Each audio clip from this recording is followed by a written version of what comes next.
ఈ రోజు మనం ఉదయం లేవగానే అందరి చెవుల్లో వినిపించాల్సిన సుప్రభాతానికి బదులు మరొక అద్భుతమైన న్యూస్ మనం వినాల్సి వచ్చింది.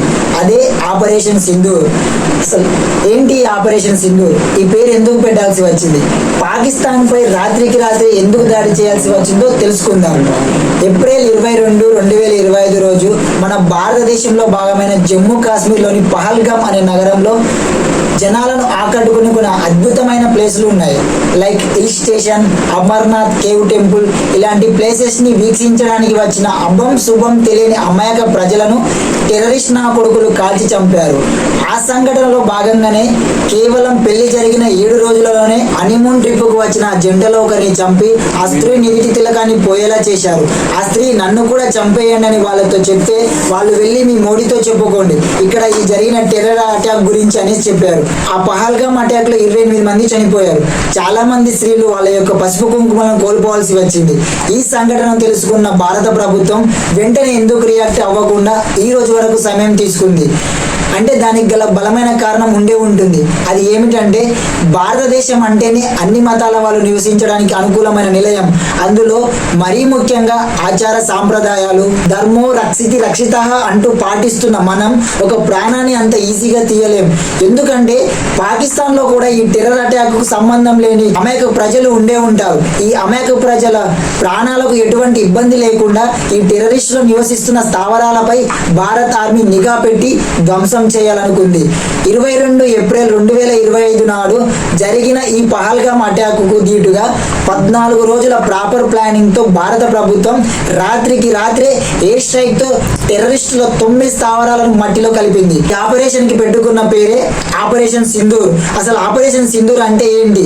పహల్గామ్ అటాక్ లో ఆ స్త్రీలు కోల్పోయిన పసుపు కుంకుమలకు సమాధానంగా ప్రాణానికి ప్రాణం తీసుకుంటా అనేసి నరేంద్ర మోడీ ఈ ఆపరేషన్ కి పెట్టిన పేరు ఆపరేషన్ సింధూర్. సింధూర్ అంటే నుదుటిపై బొట్టు అని అర్థం. ఈ ఆపరేషన్ సింధూర్ లో భాగంగా ఉదయం 1:44 ఆపరేషన్ సింధూర్ ప్రారంభం జరిగింది.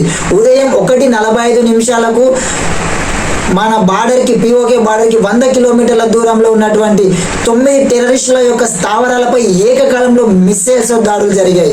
ఉదయం 2 గంటలకు న్యాయం జరిగిందంటూ ట్విట్టర్ పోస్ట్ లో భారత్ ప్రకటన. ఉదయం 2:25 భారత్ దాడికి ప్రతీకారం తీర్చుకుంటామన్న పాక్ ప్రధాని షహబాజ్ షరీఫ్.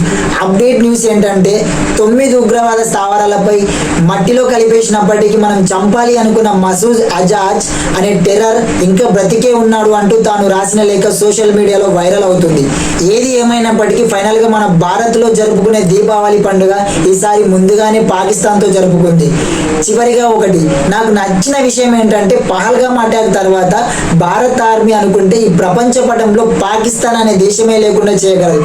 కానీ రక్షణ శాఖ మంత్రి అయినటువంటి రాజ్నాథ్ సింగ్ తీసుకున్న నిర్ణయం పాకిస్తాన్ పౌరులకు నష్టం కలగకుండా కేవలం ఆ 9 ఉగ్రవాదుల స్థావరాలపై మాత్రమే దాడి చేయించారు. పాకిస్తాన్ భారత్ పై రిటర్న్ దాడులకు ప్రయత్నం చేసినా మరియు ఈ టెర్రరిస్టులను పెంచి పోషించినందుకు ప్రపంచ దేశాలతో చాలా వరకు పరిణామాలు ఎదుర్కోవాల్సి వస్తుంది.